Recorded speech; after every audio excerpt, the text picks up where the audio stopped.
Assalamualaikum warahmatullahi wabarakatuh.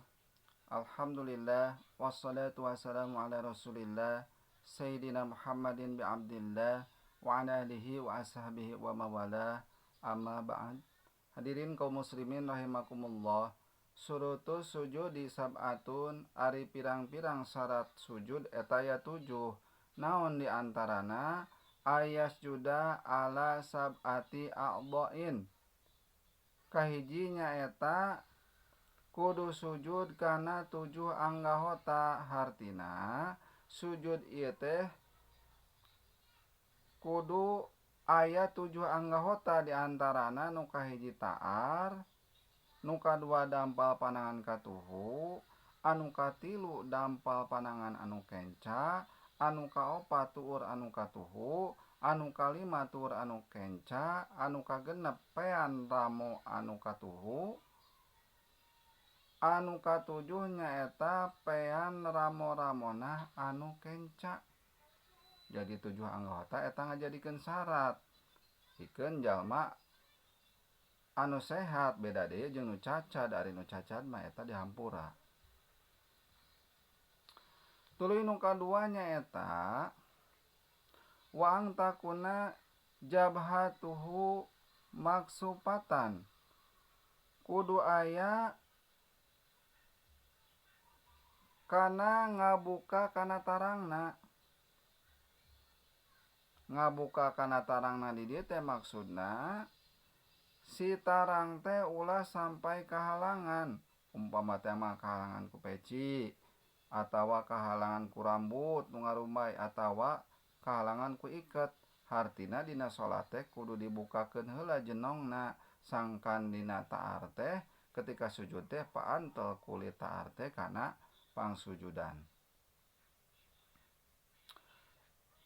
Tuluy nu katilu nyaeta wa tahammulu bi ra'sihi, kudu ngantelkeun ku sabeurat sirahna. Hartina dina waktu sujud teh ulah ditahan-tahan, anyaah kana rambut.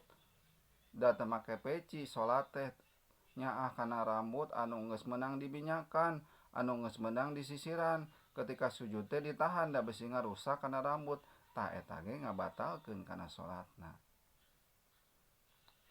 Wa adamul huwiyyi li ghairihi, jeung kaopat ulah sujud kana lianna, kana lian sujud.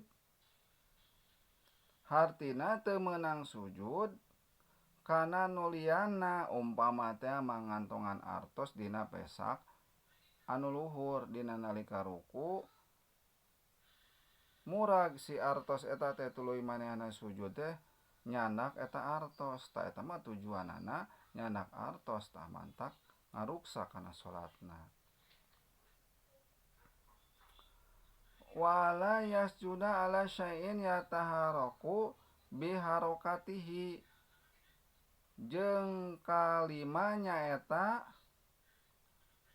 kudu sujud kana hiji anggahota anu berobah usik kalawan usikna jalma.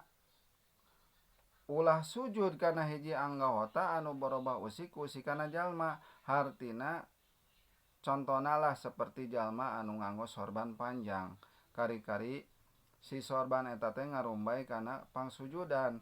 Eta manah arek sorban anu nyalira atawa sorban anu sejen ngarumbay kana tempat pangsujudan, tuluy sujud. Sujud teh pas kana eta pisan tah ngahalangan.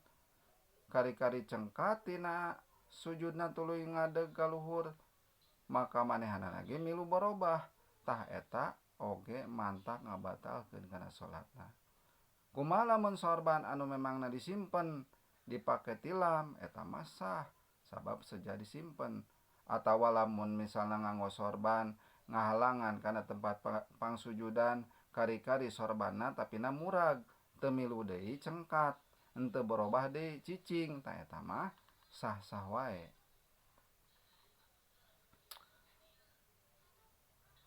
Tuluy anu